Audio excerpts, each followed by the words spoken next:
Welcome, everyone, to day 2 of the America Saves Summit, Building Financial Stability in Unstable Times. Yesterday, we heard how supporting people to develop some financial stability is not only the right thing to do, but also benefits our economy. We heard how some people are just in pure crisis. They need to cover the basics. They understand the why of saving, but struggle with the how. And gratefully, efforts are underway to help people get back on track and create plans that are sustainable to rebuild savings. We heard shocking statistics regarding the disability community. Black families with a disabled person have net worth of less than $2,000, as compared to white families with a disabled person having a net worth of over $20,000. Additionally, we heard that women of color have been disproportionately affected by the pandemic, with job loss or having to be at home with their children and suffering loss of income. We heard how 250,000 veterans are unbanked and that 1 in 8 service members face food insecurity. Shocking statistics about those who serve and defend our country. And we had a conversation with a young low-income student from Chicago who faces uncertainty with school, summer employment, and her future. We heard how new programs and significant new financial resources are being deployed to make a difference in fighting the pandemic and supporting financial well-being, including providing free financial counseling and coaching. So while we face a crisis, ambitious efforts are underway to make a positive difference in people's lives. Today, we will continue our discussions, identifying and support individual and family financial stability. We're going to move right in now to our first panel.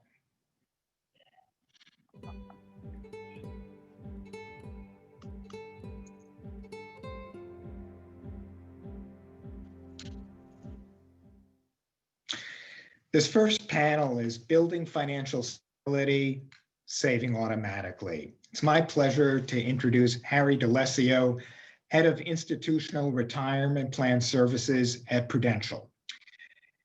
Emerson Hall, Associate Director of the FDIC's Division of Depositor and Consumer Protection. Bill Van Veen, Savings Product Executive at Bank of America, and Brian Alvarado, Deputy Director of Hiring Our Heroes, an effort of the U.S. Chamber of Commerce. Harry, we'd love for you to kick us off. All right, just getting off mute. Thank you. Happy to be back. I know I spoke last year, and it's been a heck of a 12 months from there to here. I think first and foremost, it's important to start with acknowledging that nearly every aspect of the well-being of Americans and frankly citizens in so many countries are being challenged by what we're experiencing, from the pandemic to the loss of loved ones, social distancing, and also the recent examples of racial bias and violence. And this is enormously stressful, physically, mentally, and emotionally, as well as financially. And I'll focus my comments from a savings standpoint. Prior to the pandemic, 2/3 of Americans were living paycheck to paycheck. 60% didn't have enough money for a $500 emergency, and over half of US workers had no retirement savings. Similar to other economic downturns, COVID certainly highlighted that many Americans are unprepared, both for the long-term and short-term financial planning. And I'll focus specifically around the short-term emergency savings to be even more specific. It's relatively new. However, it is beginning to gain traction in the market. I think a very important tool for workers to leverage. So participants haven't had an opportunity to build up sufficient balances to really help them through difficult times like COVID. When a financial emergency occurs and savings are low, employees will get the money from somewhere. And where they go may worsen their financial situation in the short term or long run. For many American workers, retirement plans have become the largest and most liquid source of savings, tempting many to tap it when emergencies arise. Car repair, job loss, medical expense, etc. It's where people come. It's where their money sits today. That many workers have their wealth, so to speak, sitting at the workplace in their defined contribution plan. When employees take loans and withdrawals from their 401k, it does impact their ability to retire on time, which is a key concern for employers. Employees lose out on compounded annual growth potential of the withdrawn money, and employers face workforce management challenges. And those withdrawals sometimes can cause a delay in retirement. So what we've been focused on as part of a defined contribution retirement plan is in-plan after-tax emergency savings, which is designed to help people when they have an emergency. We do expect participants to withdraw that money when faced with an emergency, and we shouldn't see that as a negative action. Ultimately, the goal is to prevent them from taking out a payday loan, a hardship withdrawal, or a loan from their 401k plan that potentially they later default on.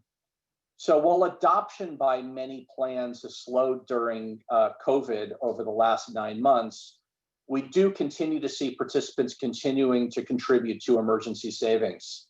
And as I mentioned, it still is relatively new. As of the end of September, we have 25 clients representing about 80,000 employees who have an emergency savings vehicle available to them. And on average, the employees who are participating are contributing 4% of their ongoing earnings from the workplace. So while the primary focus of employers right now is the health and wellness of their employees and the business, and frankly, their loved ones and friends, family, community, there's definitely more interest in emergency savings as a result of COVID.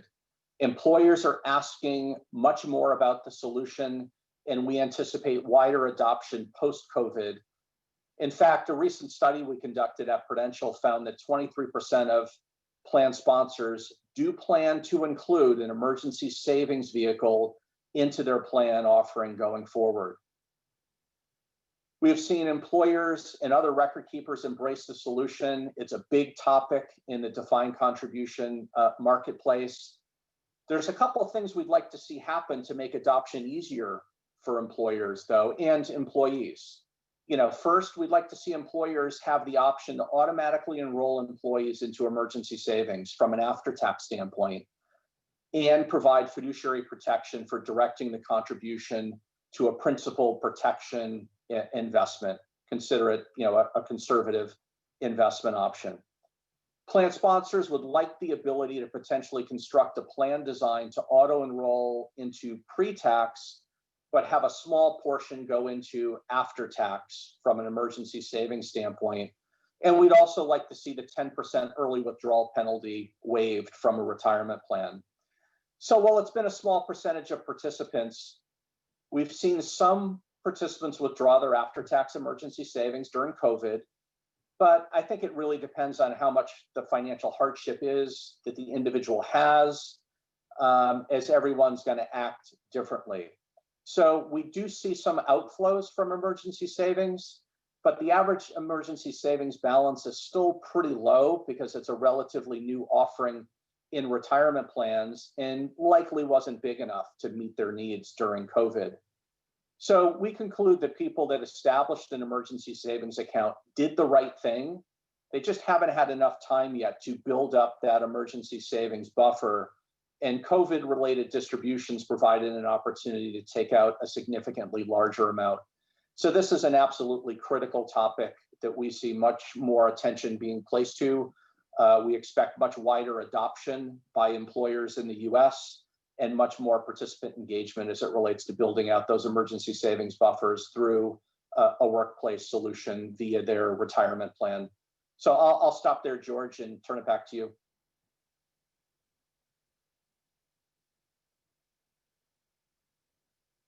I think you're on mute.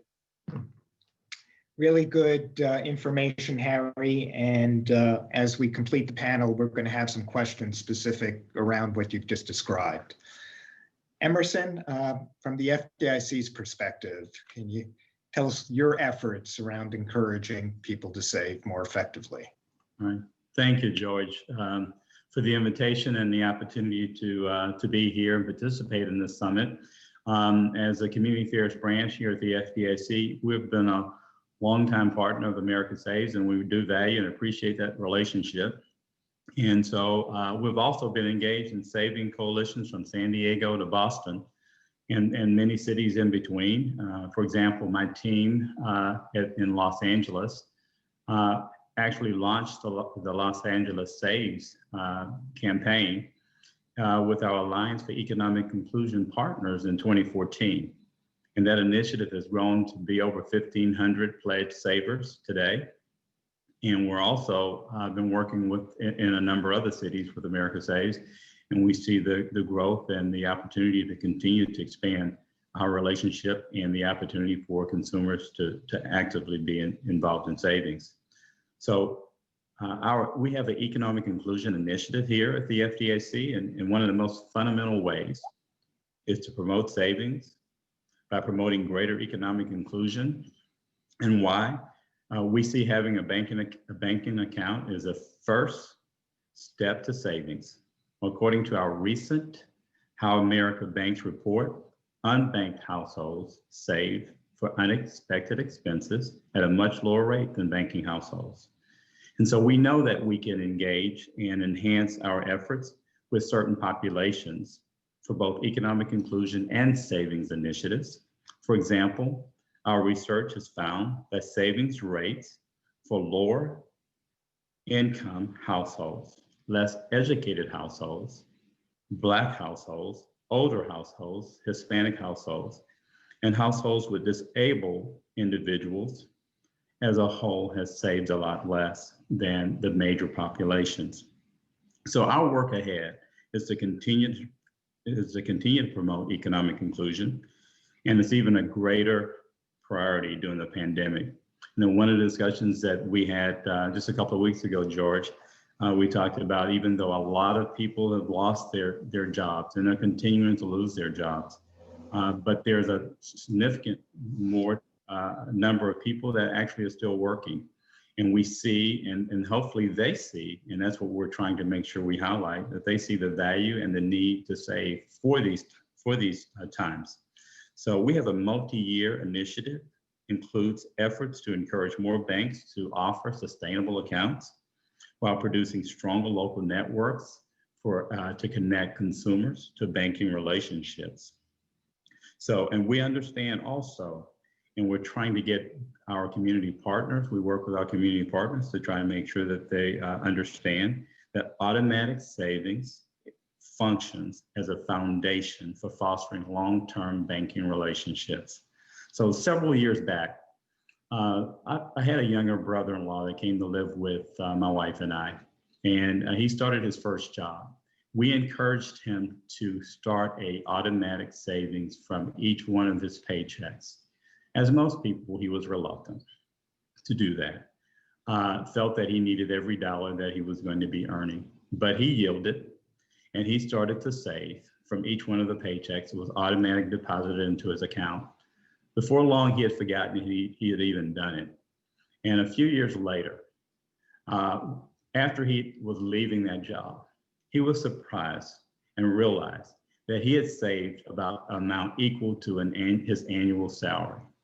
So he was delighted to do that. And so we want to continue to try and encourage young people and others to automatically save a portion of those paychecks. And that's what we work with our community partners and stakeholders along those lines. We currently have over 80 financial institutions that's a part of our youth banking network. It's a group of banks that we work with to promote savings to low to moderate income students. And a few of these banks have been able to have some success during this pandemic, but we also hear from them that they're actively interested and looking forward to when they can engage in person again. So also, summer youth employment programs are also promising avenues for us to promote savings and bank account access. And that's one of the ways that we continue to work with America Saves. So we believe that we're going to see some great things coming this summer after this pandemic is over, hopefully before fall. And given the pent-up interest in engaging young workers around these topics. So in January, we will start a public awareness campaign. And it's going to be focused primarily in greater Atlanta and in the Houston areas to have those that are unbanked and underbanked join the banking system. And would love to work with more major employers or others in the cities and beyond to promote bank account and sustainable bank account access. So in closing, our banking relationships, we understand foster productive saving habits. And if you don't already work with the FDIC, I encourage you to give me a call. And if your organization is already involved in working with the FDIC, we'll look for an opportunity to explore and optimize our relationship around savings and economic inclusion. So thank you, and I appreciate having the opportunity to participate today. Thanks, Emerson, and appreciate you sharing a personal story as well. So thanks for that. Bill, if you could take us into the perspectives of Bank of America around this. Absolutely. Thanks, George. And like my fellow panelists, thanks for the opportunity to speak here today on this important topic. So, talking about saving automatically, I would be remiss if I did not bring up one of our kind of leading innovative programs, which is our Keep the Change program. And I really do want to just call that out, especially because in September of this year, we just celebrated our 15th year anniversary. Amazing, I know, for some of us, but it's an amazing program. For those that don't know, it is, one of what we'll call a roundup program. We were the first in the industry to round up debit card purchases and move those savings automatically, move that money automatically to savings. And just to give some perspective, I'm certainly standing on the shoulders of past associates of mine, but in those 15 years, our clients have moved 15 billion with a B to our savings accounts. And we've had 23 million clients actually save with Keep the Change. So if you take that 15-year anniversary, George, and 15 billion, while I was an accounting major in college, you don't need to be to know, right? We average about $1 billion moving to savings with what is a roundup program. So we're really proud of that. It's really exciting for us. The other piece that I'll just kind of call out is, even in what we'll call kind of current state, we have over 6 million people, 6 million clients saving with Keep the Change. And on average, they move $200 a year to their savings account using the program. And so, I call that out because one, I think, when we're talking about saving automatically, this is just one piece of kind of this arsenal of direct deposit and other things that our clients can use to save. So with that 15-year anniversary, while it's been a hard time this year, we did use it as an opportunity to reach out to our clients to reinforce how important that program is in their lives. And for people that were not using the program but were eligible, we also used it as a chance to kind of reinvigorate the possibility of them enrolling in the program, making sure they understood that, it's not a couple pennies here and there that it's going to add up to. It can add up to significant savings, especially with some of our LMI community, right? When you kind of set it and that money's moving automatically, $200 can be really meaningful. And one of our focuses, especially in the next year, George, will be what we call new savers, and especially our student savers. We see 1 in 4 of our students enrolling in Keep the Change. I actually have a freshman in college for the first time, 19-year-old son who has enrolled in it. And for me, I think when we're talking about building a financial foundation or financial stability, the beauty of that program for me is I get to have that conversation with him and say, you have a checking account. You're going to spend smartly or responsibly with a debit card. And when you're doing that, you're going to also be saving, right? So you have these really fundamental pieces of financial stability and a financial foundation for him to understand and start to see, this is how I can use my checking account and spend responsibly while also saving. One of the things that, again, I think is really important when we talk about saving automatically is that each of those pieces, right, just can't be like I do one or I do the other. The reality is, whether it's direct deposit that Harry was talking about, automatically moving money from your checking account periodically to your savings account, cashing in on cash rewards credit cards, or things like our Bank of Amerideals program where you get cash back on certain purchases.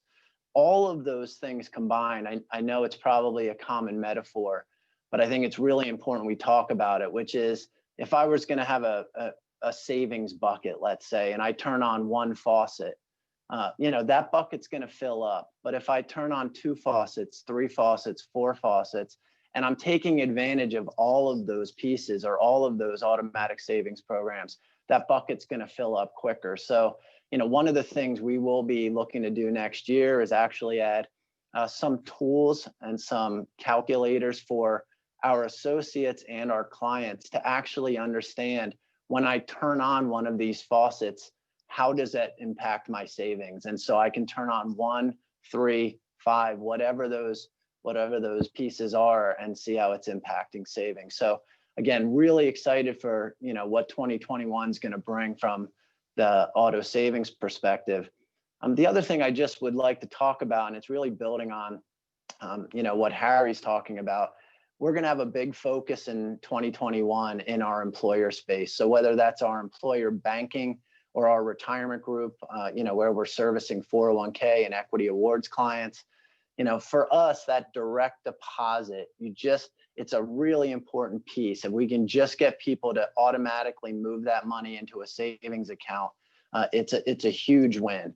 And so via our employer banking, we do offer benefits when clients turn on a direct deposit into their savings account. And so it's really a great opportunity for them, not only to have that savings account, but to get the benefits that go with it. And we're starting to encourage our clients, and again, especially with the pandemic, to nickname that account, to have that savings account very specifically called out for emergency savings. And because, at Bank of America, Merrill Lynch, we have the unique opportunity to be a bank and a brokerage and an institutional retirement provider, when you nickname that account, it will sit alongside all of those accounts in the experience that you have. And so when you're direct depositing in and you're going to look at your 401k or you're going to look at your brokerage account, you'll see that emergency savings account, see how you're doing from a balance perspective. And the beauty of having that bank account is, if it is an emergency, just like any account, you have easy access to that money, via online means or whatever it would be. And so, we really like that model of actually having what I'll call a real savings account for emergencies. So we'll be looking to focus there. So I'll leave it there, George. But again, really excited for 2021 and helping our clients save. Thanks, Bill, and really appreciate the analogy of the multiple faucets, because in our language, that's thinking like a saver, and you're absolutely right. The bucket fills up faster. So Brian, we're going to turn to you. You've got a unique effort out of the U.S. Chamber, and looking forward to hearing about your efforts to help build some financial stability with your folks. Absolutely. And thank you, George, and the entire America Saves team for bringing us together. I do want to just start out, and Bill did not pay me to say this, but Bill, I want you to know that the Keep the Change program with Bank of America was my introduction to savings, and actually paid the closing costs for us when we bought our first house. So I just want you to know that these programs really do work. And I forgot about it. I forgot it was even happening for a very long time. But as time went on, we were able to use that money to pay the closing costs on our first home purchase. So just throwing an exclamation point behind Bill's program, because it really does work. But I wanted to kind of talk a little bit about the important note that the ability to save starts with the ability to earn. And the military community often faces challenges with economic stability due to the income of our service members. People don't join the military to get rich. That's certainly a known fact. But for whatever it's worth, the national security of this nation is dependent on a fully trained, fully staffed, and mission-focused volunteer force. And where I want to kind of focus my talk on is that last part, being mission-focused. It's really difficult for us to expect a sailor or a soldier to, deploy and not worry about whether or not there's food on the table at home. It's difficult for us to understand whether or not a Marine or an airman can be downrange and not worrying whether or not the rent's getting paid. And this is a worry that is constant. I mean, even before a global pandemic hit this nation. But we cannot rely on the income of service members to bring economic stability to our families, much less build any sort of wealth or savings plan. So we turn to spouses to bring the supplemental income. But historically, military spouses sit at nearly 24% unemployment and 60% underemployment due to a myriad of reasons, but mainly just the lifestyle, which includes us moving every 18 months to 3 years, having service member spouses deploying overseas or being assigned temporary duty stations, basically solo parenting, handling all of the budgets and just all of the household items.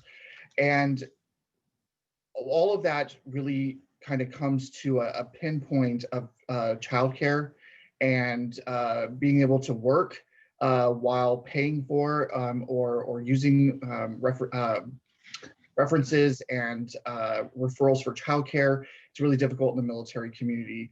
As a military spouse myself, who works every single day with military spouses on developing opportunities for them in their careers, we see every day the struggle of being able to hold careers because of the lack of childcare resources, the lack of funds to be able to afford childcare. So this is really where the work of Hiring Our Heroes, which is a initiative of the U.S. Chamber of Commerce's foundation, along with our military leadership, government and business leaders from around the world, are coming together to address this situation, and it has been for the last several years.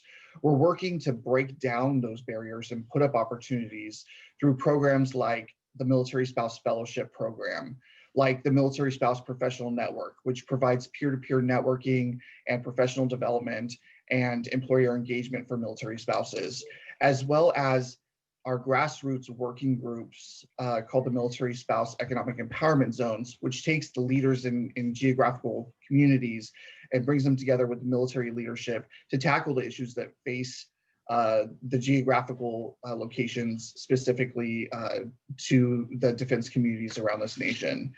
And so we're working really hard to build up opportunity to lower that unemployment rate so that our military families have the ability to save and to build generational wealth. You guys heard yesterday from a colleague of mine, Shannon, from the Military Family Advisory Network. And in 2019, their research showed that 27% of active duty military families have less than $500 in savings. And we all know $500 is not a whole lot of money when it comes to an expense, an emergency expense. I mean, even just needing new tires on our cars, or paying your vehicle registration if you live in a state with a high registration. I mean, it's mind-boggling to a lot of us who are middle-class savers how we even do this, and how we can do this with the added stress of being a military family, and the added expense of having to move every 18 months to 3 years. It's really difficult for us and our families to do this while trying to earn and have a fulfilling career for our military spouses, while keeping our service members mission focused and feeling like they can serve this nation and not have to worry about their family's economic stability. So we're working together with the chambers of commerce all across this country, with business leaders and with small businesses because a huge portion of employers around defense communities are small businesses. And we work closely with Stan at the SBA and other government leaders to make sure that we are supporting those small businesses. And one really special way that's happening right now is currently in the House Ways and Means Committee is HR 7927, which is the Military Spouse Retirement Act that calls for a tax credit for small businesses who provide military spouses with a defined contribution retirement plan. This bipartisan supported bill addresses the large number of small businesses that operate around our defense communities and hire our military spouses. So there is work being done both to create income opportunity through employment, as well as long-term savings opportunities through not just automatic savings, participating in programs like Bank of America's program, but also full, defined contribution retirement plans. So I'm excited to keep doing this work. Economic stability for our military families is a passion of mine as a military member, military family member. But I know that all my colleagues here and friends here feel the same way. So I'll toss it back to George, but thank you for letting us have representation here. Thanks, Brian. With the short amount of time we have left, I have one question, and it's clear that we're all looking to the workplace. We're all looking to employers to play a more significant role in helping employees, encourage them to use the tools you've identified to save more effectively. That's a tough sell for many employers who are really just almost laser-like focused on the bottom line and just getting the job done. Any thoughts on how we can persuade more employers to embrace this notion of supporting their employees more effectively to save? I know, Harry, Bill? Yeah, maybe I'll jump in. I do think, it's a much different landscape than it was 5-10 years ago, where everything was siloed from a benefit standpoint at the workplace. I think over the last several years, we've seen at least is this, financial wellness concept is picking up more and more momentum as it relates to the workplace. It's really about the holistic individual employee needs and how at the workplace through employers can they connect the dots better to really recognize that all of the employee needs are so interconnected. Can you communicate? Can you create a broader platform offering? Can you connect better with your associates? And we definitely see more and more employers, and frankly, the consultants and advisors that advise them on how to optimize their programs are engaging it, much more. And just an example would be, through the workplace, where primarily it would have been, a 401k type of benefit.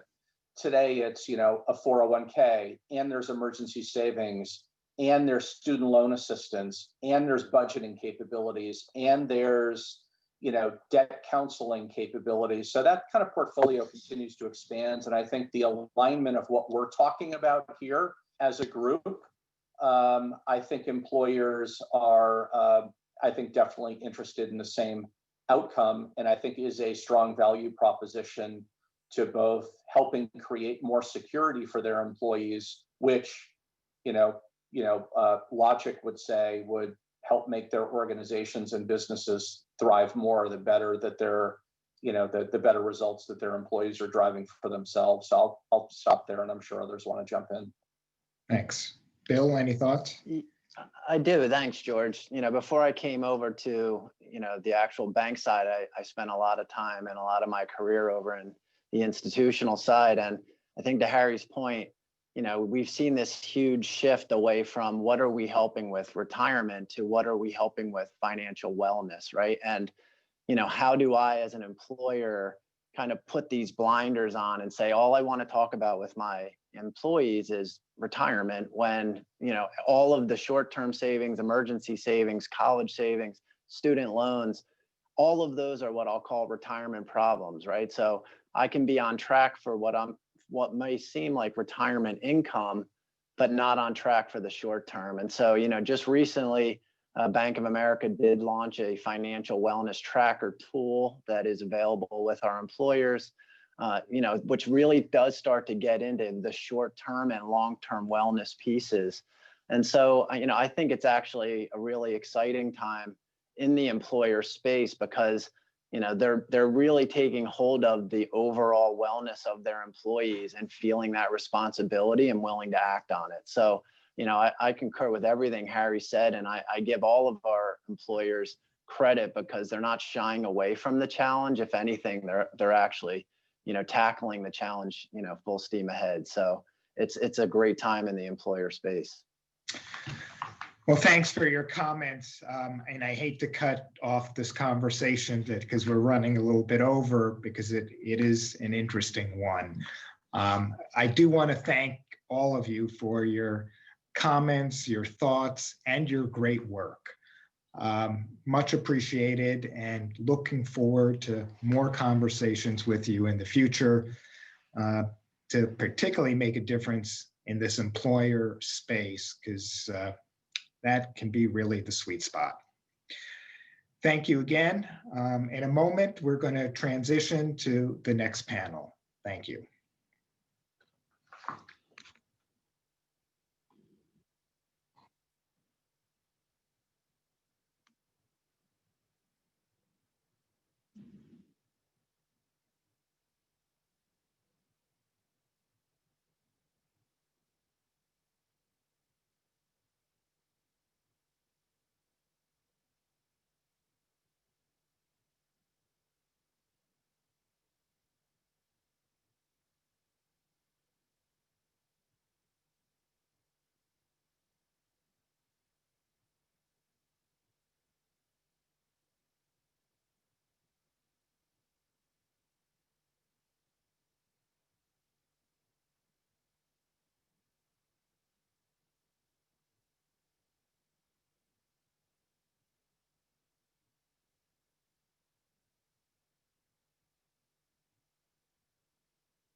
Okay.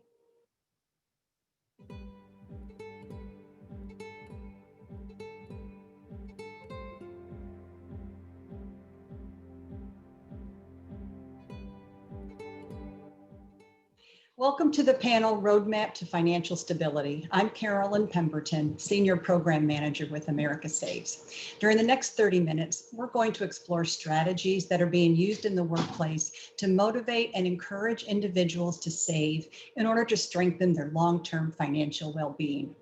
While millions of Americans have lost their jobs as a result of COVID, many that are still working have had a new appreciation for the need for emergency savings. They've seen and heard stories of people who have lost their jobs and had little to no savings to fall back on. It's the realization that emergencies do happen, and when they do, having financial resources helps to reduce the stress and address the situation at hand.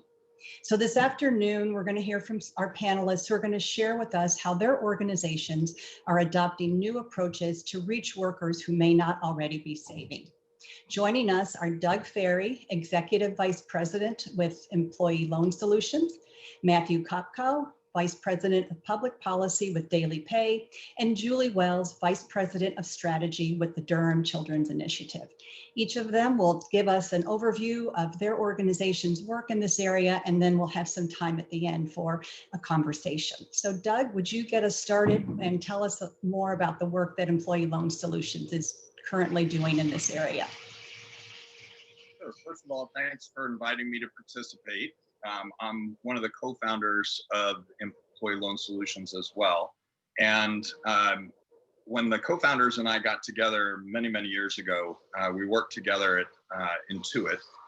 And we did some research projects together, which uncovered for us some surprising facts about the workforce, which everybody's been talking about over these last couple of days, which is that a majority of employees live paycheck to paycheck, don't have money to cover unexpected expenses.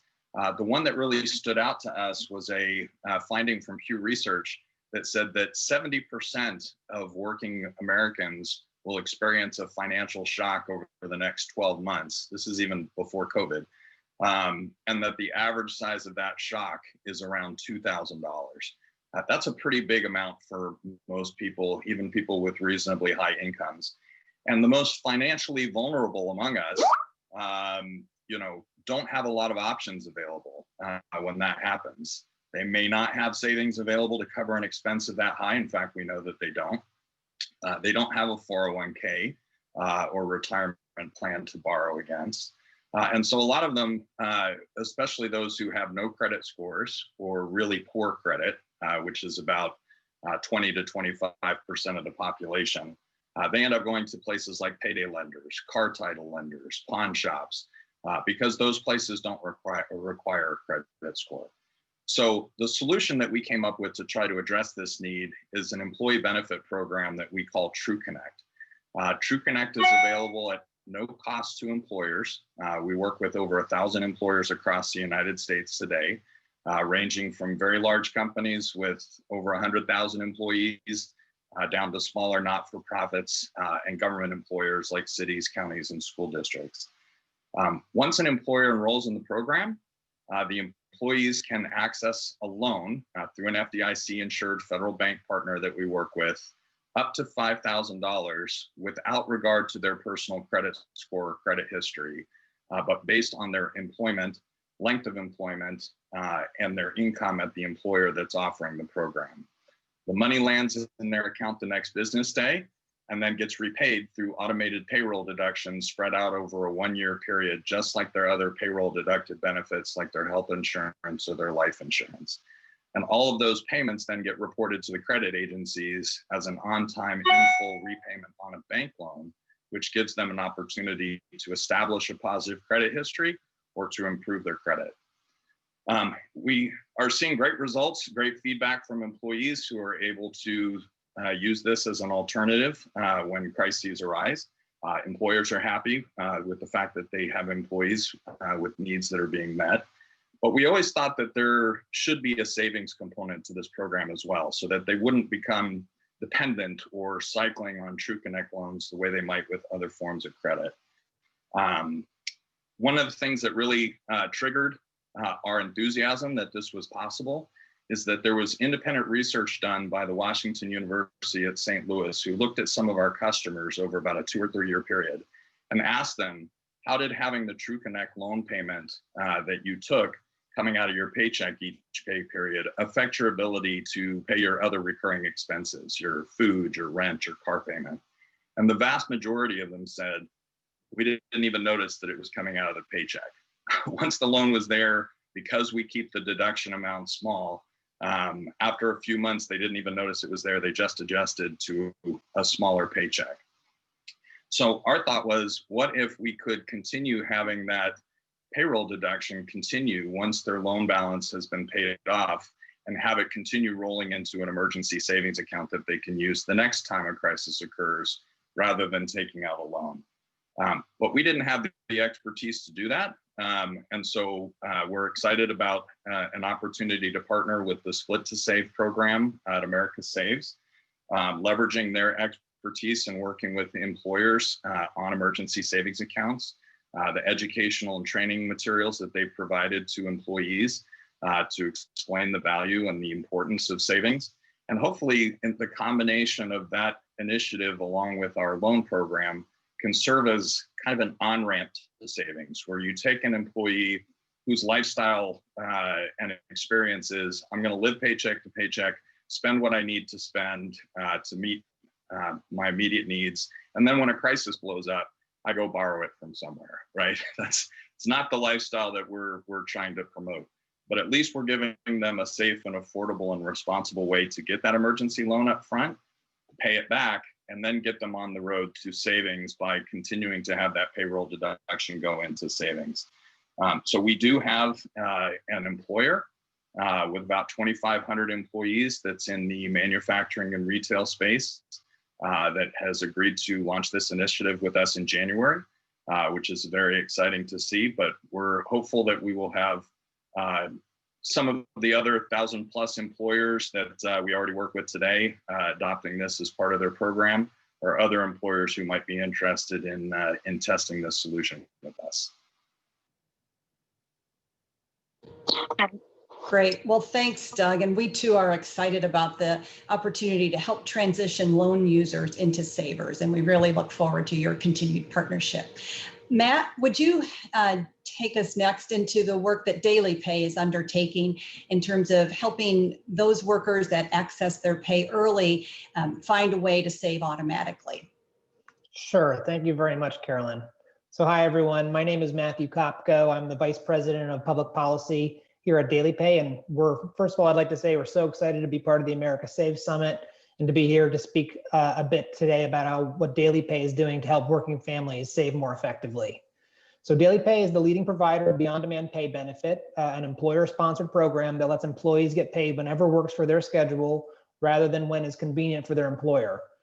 With 2 in 3 workers being paid only once or twice a month today, life and bills don't wait for or line up neatly with the 15th or the 30th of the month, as everyone knows. And no one, at least in Daily Pay's view, should have to take out a payday loan, pay a late fee, or bounce a check because of that. We work with some of the largest employers in the country, including Target, Kroger, Tractor Supply, Dollar Tree, and others, to improve the lives of millions of workers and help them save more and improve their financial habits. So the service is fully inclusive and non-discriminatory, so everyone gets the same benefit regardless of their credit score or personal financial history. And in regards to what we're here to speak today about, the roadmap to financial stability, Daily Pay has recently led in 3 key ways to encourage employee savings and financial wellness. First, our core on-demand pay service makes it so that our users should never have to take out a payday loan, suffer an overdraft or a non-sufficient funds fee, or pay a late fee ever again. Data from surveying thousands of our users shows that simply having access to a benefit like the Daily Pay benefit can save you on average of about $100 a month, and it makes you more likely to pay your large bills on time. So the first step on the roadmap to financial stability, in our view, is to cut out any predatory products in your life, and our technology helps deliver that. Second, we've rolled out in 2020 free and easy to use savings tools. All of our users for free can now start an automatic savings program. And for those who want to dip a toe in the water and aren't fully ready to commit to an automated program, we offer free on-demand and free roundup saving to get people started. So our goal and mission is to help people take their first steps towards financial freedom, and all of our savings tools are entirely free. And for thousands of Daily Pay users, this is their first time ever saving. Thirdly, we provide a variety of products and tools and content to our users to help them continue to focus on their financial health. I have to say also, America Saves and our partnership with them has been critical to delivering these benefits. So we're very thankful to America Saves. From the Think Like a Saver town halls to preparing for 2021 America Saves Week and the America Saves Pledge, and to expanding access to critical tools like financial coaching, Daily Pay is proud to partner with America Saves and others to provide a comprehensive financial wellness platform. 2020 has been a very difficult year, especially for those who are having a difficult time already making ends meet. So our service, while it directly serves some of these frontline critical industries like nationwide hospital systems, home care facilities, grocery and retail, and more, we wanted to ensure that as a company, we were also leading during the coronavirus pandemic in other ways. So for almost 3 months during the height of the pandemic, Daily Pay entirely waived our fees on our next day service option. And while this ended up costing us hundreds of thousands of dollars, we felt that leadership on this key issue was important to standing up for working families during a very scary and uncertain time. So Daily Pay is dedicated to a new pay experience for workers where they're paid on their schedule and never have to resort to predatory alternatives. We think employers should continue to do more, particularly and especially in this economy, to provide for their workforce. Through our core service and through our free savings tools, we continue to do everything we can to encourage employee savings and help as many workers as possible save automatically for free. So we're so grateful to America Saves for continuing to lead on this issue. Dedicate yourselves to increasing financing at the increasing savings at the grassroots level. And we're thrilled to be here on this panel with the other distinguished guests and do what we can to build a bright future for employee savings. Thank you, Matt, very much. We really appreciate that overview. And we too are excited to continue to work with Daily Pay and helping those workers that you serve find that way to save automatically. Next up, Julie, would you give us an overview of what the Durham Children's Initiative is undertaking in this area? Absolutely. Thank you so much for the opportunity to be with you today. So I'm with the Durham Children's Initiative, and we are actually a newly formed organization, a merger of two organizations in Durham, North Carolina. One of those organizations have been doing some really provocative work around young savings for young people. For many years, we were able to create opportunities for young people to have financial capability training, as well as open non-custodial accounts while giving them ways to earn money and incentivizing their savings.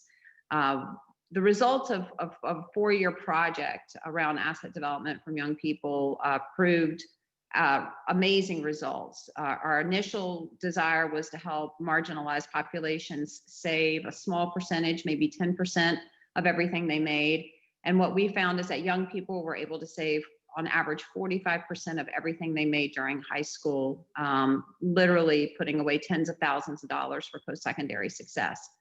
So when COVID hit, one of the first things that we knew was going to happen is that our young people were going to need to use that savings, and we encouraged them to do so. And that is one of the things that we really love about America Saves is reminding people that savings is there to be used, and it is for emergencies. But we also wanted to offer immediately opportunities for our young people to start rebuilding their savings. And so we put young people to work in community organizations that were hit hardest by COVID and that were having to respond. We, again, encouraged those young people to save even during the pandemic and encourage them by incentivizing that savings. Once again, they knocked it out of the ballpark, saving on average 55% of everything they made, even during the pandemic. So we've been so reinforced by these findings with our young people. We want to continue to encourage more people within our community to build comprehensive savings plans from birth all the way through their post-secondary journeys. As we enter into a merged organization where now we're working with thousands of young people, the sort of intensive interventions that we were able to do with smaller populations, that's our challenge, is to translate that out. And so we're so excited because we know that America Saves for Young Workers is going to be one of our partner programs in helping more young people within our community create the intention behind savings while we make sure they have the infrastructure to do it in a way that honors their own decisions, their own desires for their future. As we talk about asset development as a cultural norm for our organization, one of the things that we realized is that it was really important for us to build a culture of savings within our staff first. We know that we will be able to help and inspire our families to think about savings only if we practice that behavior ourselves. And so our staff is proudly participating in America Saves Week this year, and really turning our lens inwards first as employees of our organization. I'm so very proud that our leadership is determined to help the employees of the company save, as well as encouraging the families and the young people that we serve to save. So again, our previous history with young people shows that when they're given the tools, when they're giving access, when they're given choice, and when they're given incentives, they do amazing things for themselves. And we see COVID as an opportunity to reinforce the need for savings while also showing funders around the country that young people are capable of saving even when faced with crisis. Julie, thank you very much. I love what you talked about of your staff modeling savings behaviors to others. I think that is just so important. And it really is amazing the work that you've been able to do with the youth and the way that they have stepped up to the occasion. So that's terrific. So being very cognizant of our time, I have just one quick question that I'd like to pose to the three of our panelists. And that is, in light of what we've seen this year as a result of the pandemic, what do you think is important to consider as we move beyond the pandemic in terms of what can be done differently to help employees save and get on more stable footing financially? And Doug, would you start us off, please? Sure. I think employers need to recognize first and foremost that they are the primary source of revenue for most, if not all, people in America. And so providing their employees with the tools to be able to stash some of that money away is critically important, because we know that when they don't have the ability to cover financial shocks, financial problems, that leads to less productivity, that leads to more likelihood of turning over or leaving the workforce. An employee that is struggling with their personal finances at home is not going to be an engaged employee that's being very productive at work. And there are tools that are available to employers like ours and like those that have been talked about that in some cases are free, that you can easily adopt, that are automated, don't require a lot of work to do, and can provide a real and meaningful impact for your employees to give them a little bit more financial security and stability beyond just planning for retirement. Because for a lot of employees, their definition of financial wellness is not, do I have enough or the proper balance in my 401k between stocks and bonds for the current financial environment?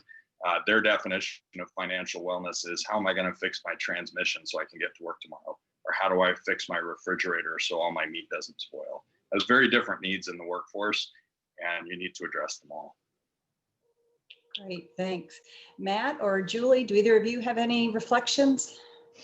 Yeah, I have a couple thoughts. I think one thing employers should definitely keep in mind is focusing on the long term as opposed to the short term. There may be additional investment that may need to be taken on in a kind of unprecedented time like this that might not necessarily kind of track directly to the bottom line. But if you're perceived as a leader and someone who can help shepherd your organization through this difficult time, so when times get better in 21 and 22, I think it'll come back to people in spades. So having that long-term focus, I think, is very critical. And then, being sensitive to each individual's financial situation. There are a lot of people now who historically have been, for example, secondary earners in a household, and through some sort of disruption are now primary earners. So employers really need to be flexible and provide options and sensitive to every individual's financial condition. And so, as I mentioned, Daily Pay, for example, cut some of our fees. That probably wasn't in the best interest of our company in the short term, but we're trying to build kind of this longer term, we're all in this together mentality. And we think employers should be doing more things like that.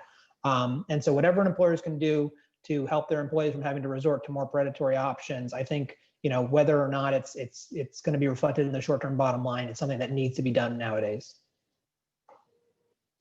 Julie, anything to add?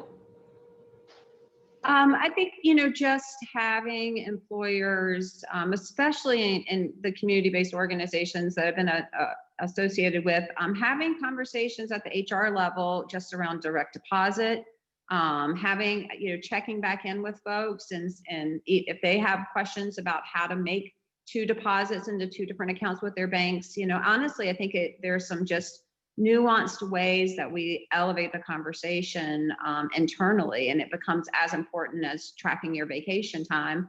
I do believe that we can do that internally as employers. I think with young people and in marginalized populations that are receiving services, I think incentivizing participation in a way that moves beyond gift cards and gives people the opportunities to have money put into their savings accounts when they participate in community building processes could be a great way to continue to jumpstart people's savings. Terrific. Well, thank you all very much. Doug, Matt, and Julie, it was a great discussion, and it's really encouraging to see such creative solutions being developed and offered to help workers grow into successful savers.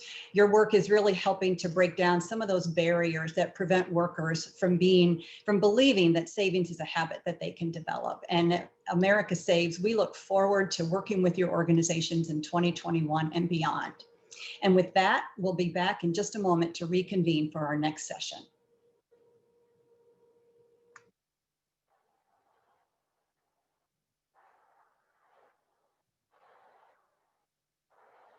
Thank you, guys.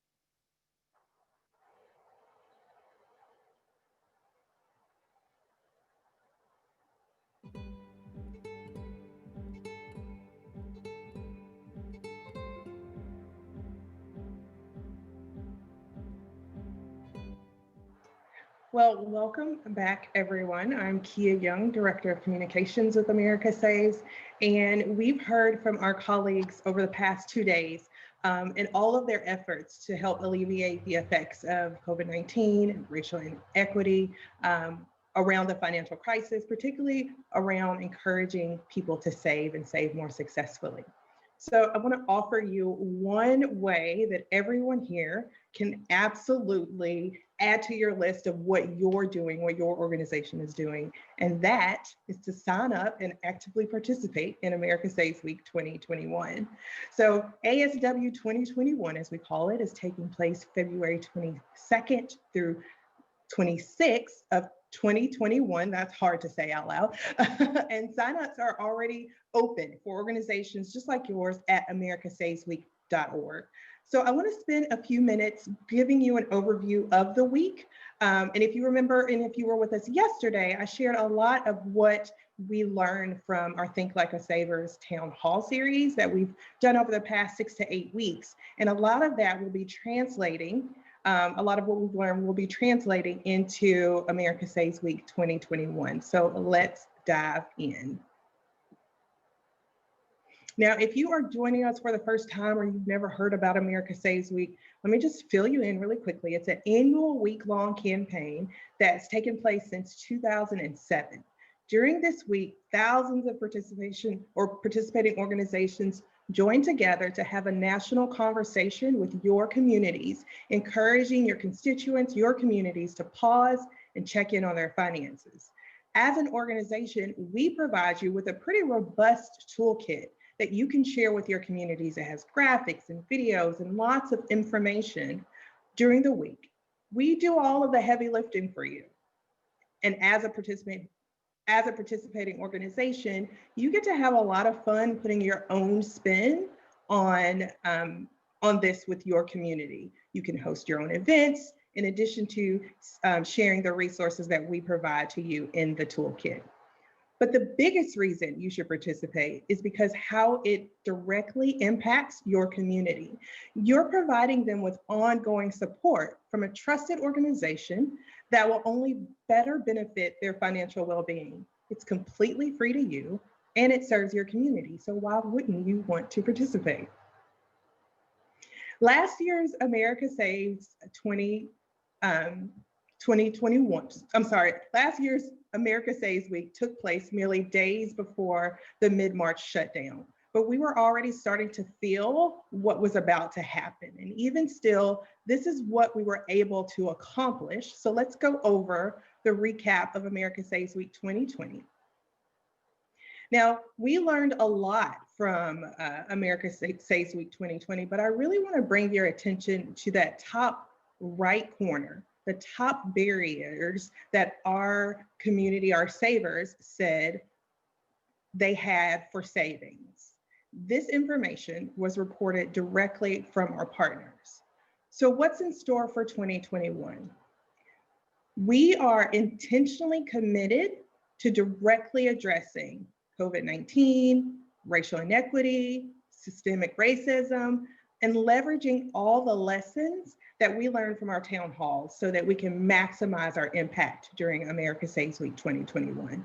That means telling real, relatable stories from our savers to our savers in the form of video content, saver stories. We're going to host sweepstakes again so that they can jumpstart their savings funds, and continuing to offer the free financial coaching and counseling that we have during the town halls.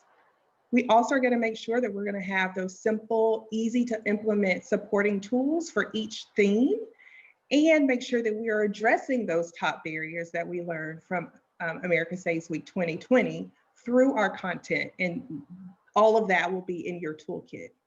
So America Saves Week in the past has been both 6 days long and 7 days long. And this year we've actually condensed it to 5 days. So it's an easy Monday through Friday, America Saves Week 2021. So let's look at each daily theme. As we go through the themes, you'll see a preview of one of our visual graphic campaigns developed by our friends at Mike Walters' agency out of Chicago. They are also the team behind our brand refresh for all of our initiatives. So if you've noticed, we have new logos, we have new brand colors, and they were responsible for that. So the images that you are seeing, you're getting the first sneak peek of part of our toolkit for America Saves Week 2021.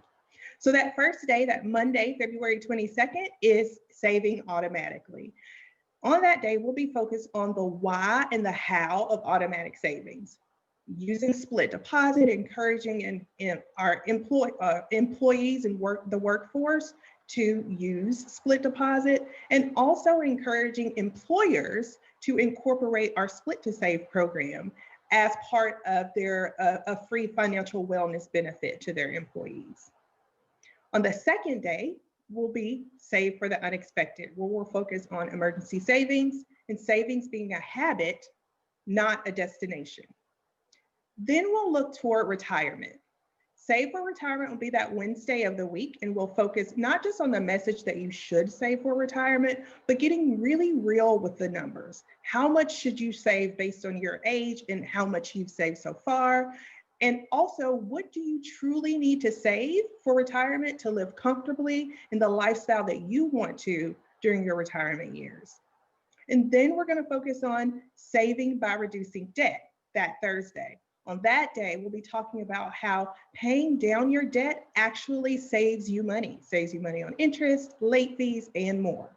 And then our final day will be Saving as a Family, where we'll focus on teaching and modeling financial literacy in both tangible and intangible ways to our youth so that they can have a foundation to think like a saver from a young age.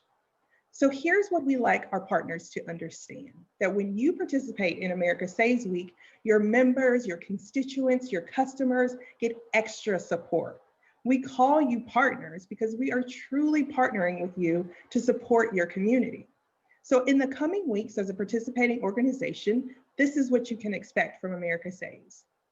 Now, if you participated in America Saves Week 2020 earlier this year, fun news, you are already enrolled for 2021, okay? So if you are not enrolled, if you did not participate in America Saves Week 2020, head on over to americasavesweek.org and get signed up.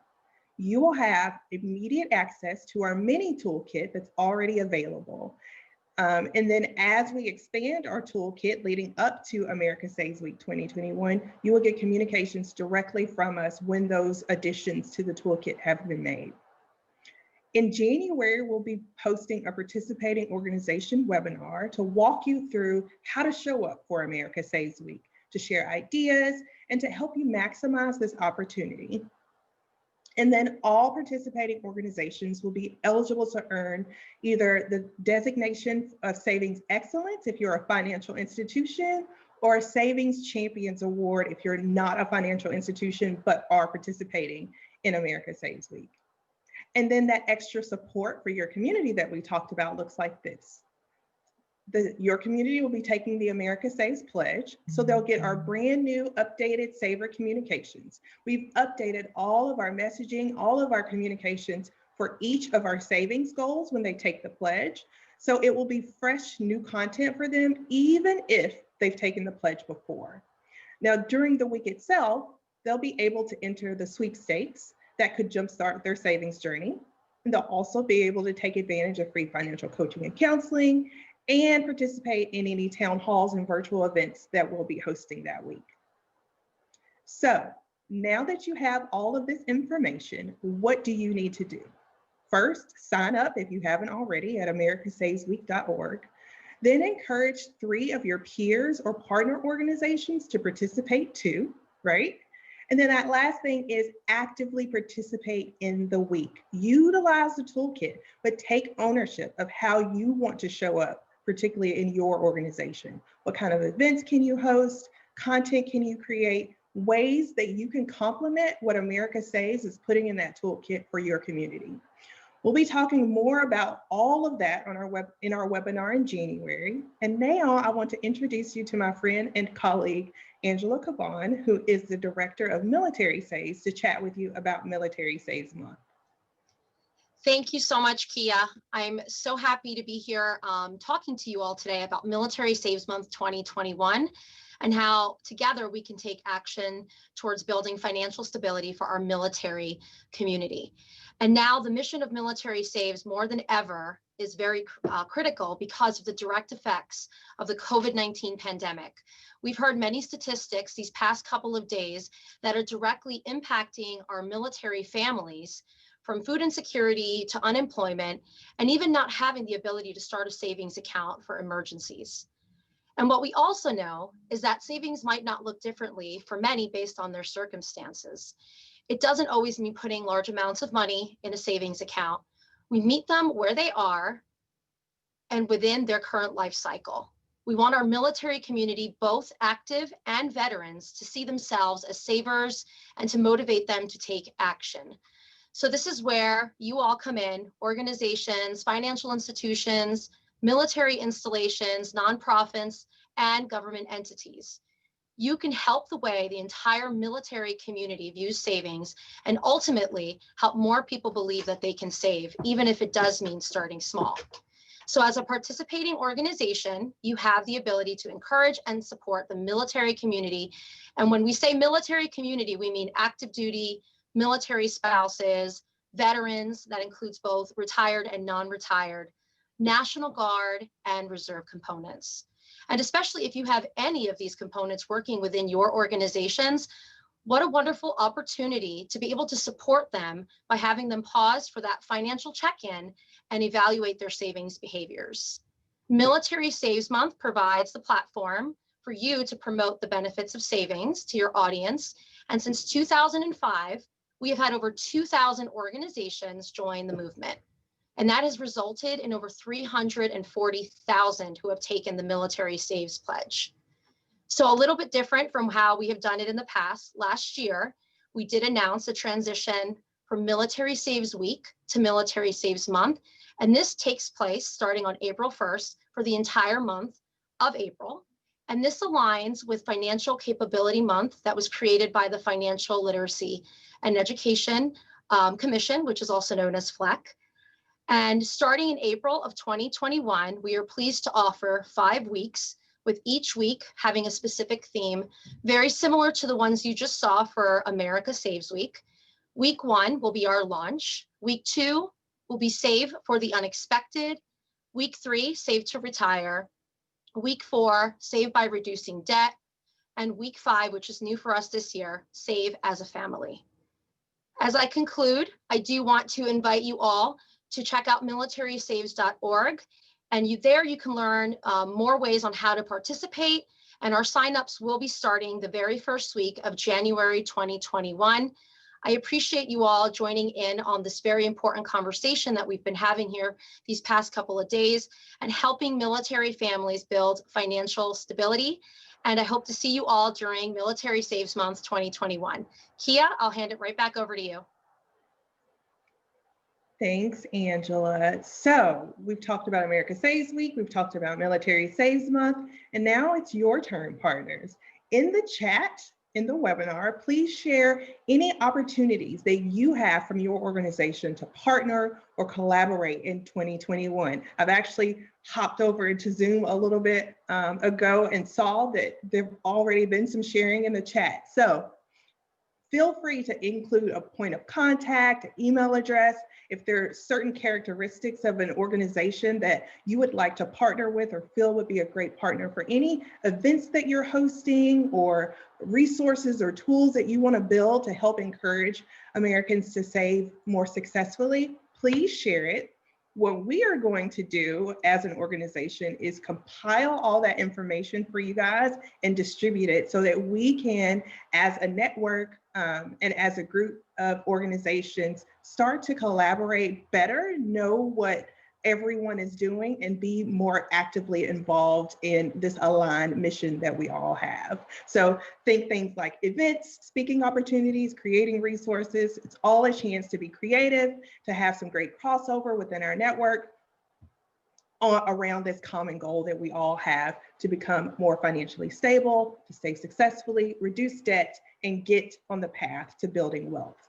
So keep those comments coming in the chat.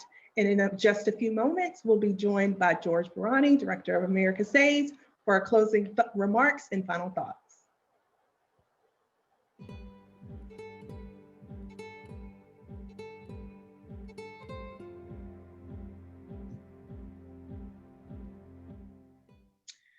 First, I want to thank all our tremendous panelists for their insights, their comments, their thoughts, more importantly, for their great work to help Americans move out of this pandemic and financial crisis that so many are facing.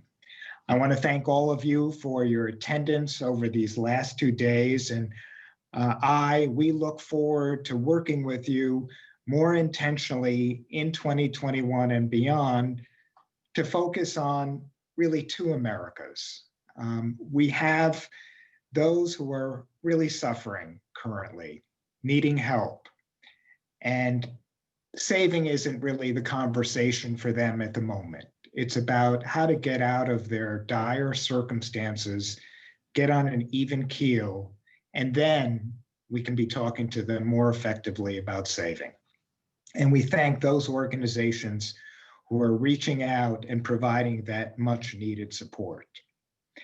Secondly, we have a significant number of Americans who are still working, where emergency savings is now front of mind. We've got to convince more employers to take on the role of encouragement, providing motivation, and having their employees use existing resources that are available to them to save more effectively, ideally automatically, for emergencies. So if you're walking away today, 2 things should be front of mind. One is the employer space is still some place that needs to be better developed in terms of employers intentionally encouraging, motivating, and supporting employees to save. And secondly, automatic. Not enough people understand, embrace that concept. Personally, if somebody had talked to me about saving automatically with my first job as a young person, it would have made a huge difference in my life. And so this is a passion for us because not enough Americans understand or embrace this concept that can make a huge difference in their financial lives. Thanks again. I wish you all a wonderful holiday season. Be safe, be well, be healthy, and we look forward to our continued working together to make Americans more financially stable and secure. Thank you.